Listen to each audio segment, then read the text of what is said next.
Hello जी। आज के पहले वीडियो में हम बात कर लेते हैं उज्जीवन स्मॉल फाइनेंस बैंक के बारे में। अब देखो, ये भी माइक्रो फाइनेंस लेंडिंग करते हैं और जितने भी हम कंपनी पढ़े हैं जो भी माइक्रो फाइनेंस लेंडिंग करते हैं सबका सबकी हालत टाइट हुई है, सबकी हालत टाइट हुई है। सबने ग्रॉस एनपी रिपोर्ट किया है, सबके एसेट क्वालिटी खराब हुई है और कुछ कुछ कंपनियों ने तो लॉस भी रिपोर्ट कर दिया है। जैसे फ्यूजन माइक्रो फाइनेंस था, फ्यूजन माइक्रो फाइनेंस में तो उसके इतना प्रोविजन करना पड़ गया, इतनी एसेट क्वालिटी खराब हो गई कि घाटा ही रिपोर्ट कर दिया। तो चले देख लेते हैं। उज्जीवन स्मॉल फाइनेंस बैंक है। अभी तक हम जो भी देख रहे थे वो सारी एनबीएफसी कंपनी थी। ये पहला हमारे पास बैंक आया, स्मॉल फाइनेंस बैंक आया जो बहुत ज्यादा एग्रेसिव है माइक्रो फाइनेंस लोन में। तो इसकी भी कहानी देखते हैं। अगर इनके मार्केट कैप से शुरुआत करें तो 8500 करोड़ रुपीस के आसपास का इनका मार्केट कैप है। और अब आ जाते हैं हम सीधा लोन बुक के ऊपर। तो loan book grew at 19% on a Y level और अब पहुंच गया है 30,000 करोड़ के आसपास। तो देखो, 19% का जो ग्रोथ रेट है ना, प्रॉब्लम यहीं से चालू हो जाती है कि पहले जो कंपनी 25-26%, 27% के आसपास का ग्रोथ लेके आ रही थी, आज वो 19% के ग्रोथ पे आ गई है। तो pace of growth has slowed down. तो पहला प्रॉब्लम। दूसरा प्रॉब्लम, पूरा इंडस्ट्री का ग्रोथ स्लो डाउन हुआ है। तो अब अगर किसी इंडस्ट्री में हेडविंड्स आ रही हैं तो उसमें ज्यादा दिमाग लगाने की कोई हमें जरूरत नहीं। बाकी बाजार में अब बहुत सारी ऐसी जगह है जहाँ पर रेट ऑफ ग्रोथ इससे कहीं ज्यादा है और काफी अच्छी टेलमेंट्स आ रही है जो उस ग्रोथ को आगे सस्टेन करने में मदद भी करेंगे। अगर हम बात करें इनके डिपॉजिट की ग्रोथ रेट की तो वो था 22% ऑन अ वाई लेवल। देखो, ये एक अच्छी चीज है इस बैंक में कि जो डिपॉजिट का ग्रोथ रेट है वो ज्यादा है हमारा लोन बुक की ग्रोथ रेट से। एक तो देखो, एनबीएफसी के पास कासा होता ही नहीं है, एनबीएफसी के पास कासा छोड़ो डिपॉजिट ही नहीं होते। तो एनबीएफसी को एक ये समस्या आती है। तो in comparison to NBFC, Ujjivan is well placed to be a micro finance lender.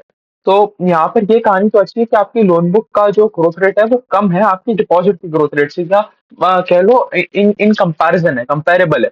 तो जब आपका बराबर सा ग्रोथ रेट होता है ना दोनों में, तो उससे आपको क्या मिलता है, लॉन्जेविटी ऑफ ग्रोथ मिलता है कि आप इस जिस रेट पे आपकी डिपॉजिट बढ़ रही है उस रेट पे तो आप बहुत लंबे समय तक अपनी लोन बुक को ग्रो कर सकते हो।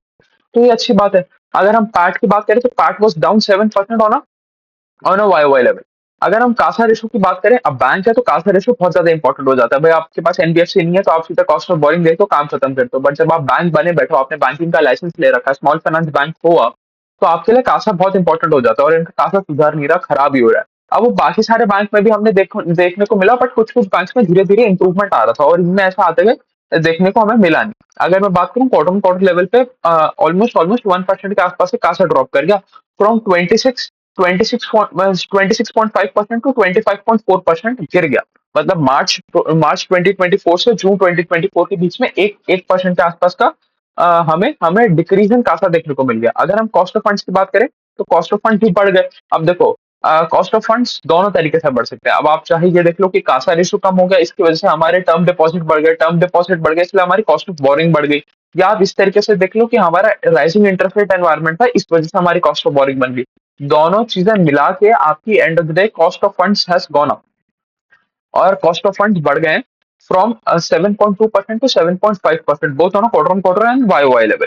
अगर हम इनका जोग्राफिकल कॉन्सेंट्रेशन देखें तो 35% आता है इनका नॉर्थ से, 18% आता है वेस्ट से, 17% आता है ईस्ट से और 30% आता है हमारे साउथ से। तो मतलब मोर और लेस हर जगह ये लोग प्रेजेंट है। और अगर आप इनका इनका ऐसे ब्रांच नेटवर्क भी देखने जाओगे ना, तो ऑलमोस्ट सारे स्टेट्स में ब्रांचेस है। वो 7 स्टेट्स में आसाम के अलावा कहीं पर भी ब्रांचेस नहीं है और एक कश्मीर में ब्रांच नहीं है। उसके अलावा पूरे इंडिया में पैन इंडिया लोग फैले हुए हैं। बस अब इनका काम क्या है, आपने ऑलमोस्ट सारे स्टेट्स में एंट्री तो मार ली है, अब आपको हर स्टेट में डीपर पेनिट्रेशन करना है। और ये वाले एकदम जाके गांव में भी लोन नहीं देते, वो थोड़ा सा मेट्रो सिटीज की तरफ ज्यादा है। मतलब एकदम टीयर 6, 7, 8 सिटीज में जाके लोन नहीं देंगे, टीयर 2, 3, 4 ऐसे इस तरीके से इनके थोड़े से ज्यादा लोन। अगर हम डिस्बर्समेंट की बात करें तो डिस्बर्समेंट में भी कुछ खास हुआ नहीं। Disbursement were flat on a Y level and down by 21% on a quarter quarter level. अब इसी चीज से हमें समझ में आता है कि भाई थोड़ा सा माइक्रो एनवायरनमेंट ठीक नहीं है माइक्रो फाइनेंस कंपनी के लिए। यहाँ पर हालत थोड़ी सी खस्ता है क्योंकि आप वाई वाई लेवल पे अगर डिस्बर्समेंट में ग्रोथ नहीं लेके आ पा रहे हो तो बहुत बहुत ही प्रॉब्लमेटिक चीज है। और हमें ये देखने को भी मिला है। अगर अच्छी से अच्छी, मैं अरमान फाइनेंस जो बहुत ही अच्छी एक माइक्रो फाइनेंस लेंडर है, अगर उसकी भी हम कहानी देखें तो उसका भी कुछ बहुत खास ग्रोथ रेट रहा नहीं। वो जो कंपनी 60-70%, 60-70% से ग्रो करता था, उसका ग्रोथ रेट नीचे आ गया, उसका ग्रोथ रेट नीचे आ गया 25% के आसपास। तो जब पूरे सेक्टर में हेडविंड्स आ रहे हैं तो आपको भी प्रॉब्लम तो होगी। आपको बहुत अच्छी कंपनी हो तो थोड़ी प्रॉब्लम होगी और एकदम बेकार कंपनी हो तो फ्यूजन वाली राह पे निकल जाओगे कि आप घाटा ही रिपोर्ट कर दोगे। अगर हम इनका लोन बुक सेगमेंटेशन समझे तो हम यहाँ पर हमें समझ में आएगा कि 52% तो है सिर्फ माइक्रो ग्रुप लोन्स, और ये 52% से भी ज्यादा है, क्योंकि माइक्रो ग्रुप लोन्स तो वो हो गया, वो जॉइंट लैंडिंग ग्रुप वाला कॉन्सेप्ट हो गया। तो 52% तो वहां से आता है। बट इसके अलावा भी एडिशनल ये माइक्रो लोन्स में दे देते हैं लोन अगेंस्ट प्रॉपर्टी, तो वो वाला एक सेगमेंट और है, वो हम देखेंगे अफोर्डेबल वाले में। तो जो प्योर एंड प्योर जो ग्रुप लोन्स है वो है 52%। तो 52% माइक्रो फाइनेंस लोन्स हो गए हमारे। इनमें ग्रोथ रेट आई 6% on Y level and D grew by 2% on quarter quarter level. तो मतलब कितनी हालत खराब है कि आपका जो मेन सेगमेंट है उसमें सिर्फ 6% के आसपास का ग्रोथ आ रहा है। इंडिविजुअल लोन्स कंट्रीब्यूट करते हैं 17%, और उसमें ग्रोथ आया 42% on Y level and 3% on quarter quarter level. बहुत छोटा बेस है, कुछ ज्यादा कर नहीं सकते आप। अगर देख लो ना, पूरा करने को आने के बाद भी आपको 19% का ही तो ग्रोथ देखने को मिल रहा है। अगर हम बात करें आगे चल के, तो 5% है एमएसएमई लोन्स, जिसमें तो कुछ ग्रोथ रेट था नहीं, वाई वाई लेवल पे नीचे गया और क्वार्टर ऑन क्वार्टर लेवल पे फ्लैट था। और आ जाता है फिर 17% affordable housing and micro loan against property. ये है हमारा 17% कॉन्ट्रीब्यूशन। और ये बड़ा 42% on Y Y level and 6% on quarter quarter level. But अब इसमें समझना पड़ेगा कि ये pure and pure housing loans नहीं है, माइक्रो लैब है। बट देखो, एसेट बैक्ड है, कोलैटरल है, तो कोई ज्यादा दिक्कत वाली बात नहीं है। बट इसमें भी कंपोनेंट आ रहा है हमारा माइक्रो फाइनेंसिंग वाला। अब देखो थोड़ा सा समझ लेते हैं कि भाई पूरी इंडस्ट्री में हम कहानी कर रहे हैं कि दिक्कत आ रही है, बट ये दिक्कतें आ क्यों रही है। देखो, जब आप देखोगे 2020 में कोविड पीरियड ओवर हुआ ना, तो उसके बाद आरबीआई ने बहुत सारे ऐसे रेगुलेशन चेंजेस किए जिसकी वजह से माइक्रो फाइनेंस इंडस्ट्री को बहुत तगड़ा बूस्ट मिला। एक तो उन्होंने क्या किया, एक तो क्या होता है, इनके ऊपर कैप होता है कि भाई आप इससे आप इससे कम वालों को ही लोन दे सकते हो। कि सपोज किसी की फैमिली इनकम 3 लाख रुपए से कम है, तो वही आपके लिए एक माइक्रो फाइनेंस कस्टमर केटर किया जाएगा। तो अगर आप एक माइक्रो फाइनेंस एनबीएफसी हो, तो आपको आपको 3 लाख वाले कस्टमर को आप सपोज 30,000 का लोन दे सकते हो। तो वो आरबीआई ने लिमिट बढ़ा दिया उसको, शायद उस टाइम 1 लाख था, 1 लाख का 2 लाख कर दिया, जो अभी वापस 3 लाख भी कर दिया। तो वहां से बूस्ट देखने को मिला हमें। उसके बाद जब इकोनॉमिक पिकअप आया, तो इनको पीछे जो जो लेवल्स थे वो कम थे, तो वहां से इनको ग्रोथ रेट बहुत अच्छा मिला। तो ये 2-3 साल, 3.5 साल बहुत ही बेहतरीन रहा माइक्रो फाइनेंस इंडस्ट्री के लिए। बट वो अब उन सारे कस्टमर को पैसा खूब मिल चुका है, वो 3 साल में उन्होंने पूरा पेट भर लिया अपना पैसे से। अब वहां पर वही प्रॉब्लम आ रही है कि अब आपने पैसा तो दे दिया, अब आपकी प्रॉब्लम आ रही है रिकवरी में। अब वो पैसा वापस भी तो आना चाहिए कंपनी में। अब आपने अगर वो पैसा वापस नहीं आ रहा, तो ये देखो ये साइकिल है। ये माइक्रो फाइनेंस इंडस्ट्री में यही प्रॉब्लम है कि यहाँ पर कंपनी आके 3-4 साल बहुत अच्छे नंबर रिपोर्ट करेंगे, आपको लगेगा कि भाई ये तो डेकेडल स्टोरी है, 10 साल 20 साल 30 साल चलेगी। बट वो जो अगली क्वार्टर में उसकी ऐसी तैसी हो जाएगी। तो ये प्रॉब्लम है माइक्रो फाइनेंस इंडस्ट्री के अंदर। अब इसमें क्या होगा, अब धीरे धीरे जैसे यही होता है कि यहाँ पर एसेट क्वालिटी खराब होता है, फिर ये अपना फ्रेश स्टार्ट करते हैं, फ्रेश स्टार्ट करके फिर वापस लोन बुक को 30 40 50% से बढ़ाते हैं। फिर वो ग्रॉस एनपीए नंबर आने लग जाते हैं, फिर वापस वो फ्रेश स्टार्ट करते हैं। ये इसी तरीके से कहानी चलती है। कुछ कुछ इसमें कंपनी अच्छी होती है, जो चीजों को संभाल के ले जाती हैं, आगे चल जाती हैं, और कुछ फ्यूजन जैसी हो जाती हैं जिनकी बिल्कुल ऐसी तैसी हो जाती है। अगर हम इनकी एसेट क्वालिटी की बात करें, तो इनकी भी पूरी इंडस्ट्री की तरह थोड़ी सी खराब हुई। अब ये थोड़ा सा स्टेबल रहे, इनकी ज्यादा खराब नहीं हुई, ज्यादा नहीं बिगड़ी, थोड़ी सी जरूर बिगड़ी है।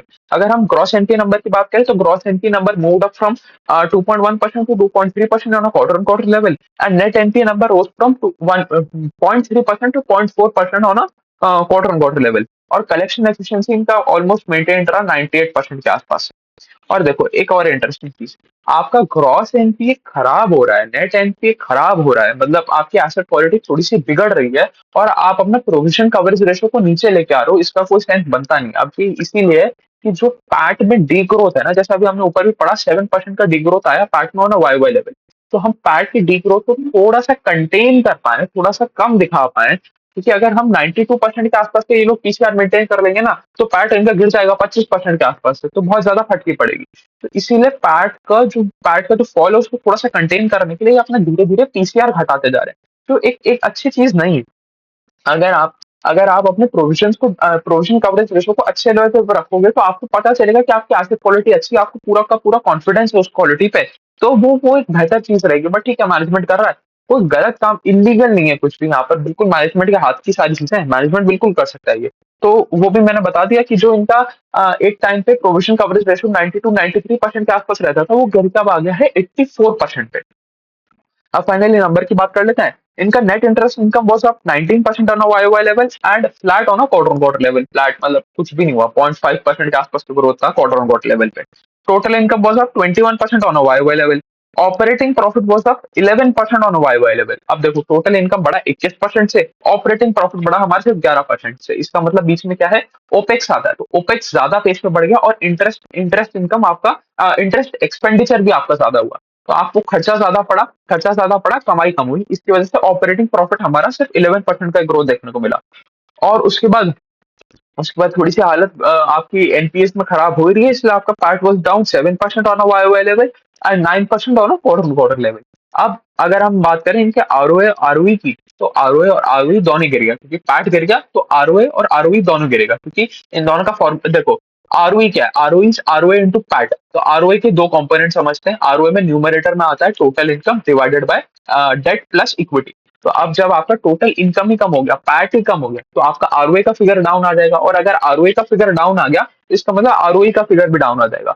तो ROA is down and now at a level of 2.9% and ROE is down to 21%। और अगर इनके गाइडेंस की बात करें तो ये लोग अब अपना थोड़ा सा ग्रोथ गाइडेंस को भी स्लो डाउन कर रहे हैं। अब ये कह रहे हैं कि हम 20% का ग्रोथ रेट लेके आएंगे अपनी लोन बुक में, और उसी के आसपास का लेके आएंगे अपनी डिपॉजिट ग्रोथ में, और हम आरओई को रखेंगे 20% के आसपास। तो मतलब आगे चल के कोई बेहतर गाइडेंस नहीं दे रहे कि हम आरओई को यहाँ से 25% ले जाएंगे, हम ग्रोथ रेट को यहाँ से 25% पे ग्रो करने की कोशिश करेंगे। और वो समझ में भी आ रहा है कि जब इंडस्ट्री की हालत ही अच्छी नहीं है, तो आप अच्छा गाइडेंस दे कैसे सकते हो।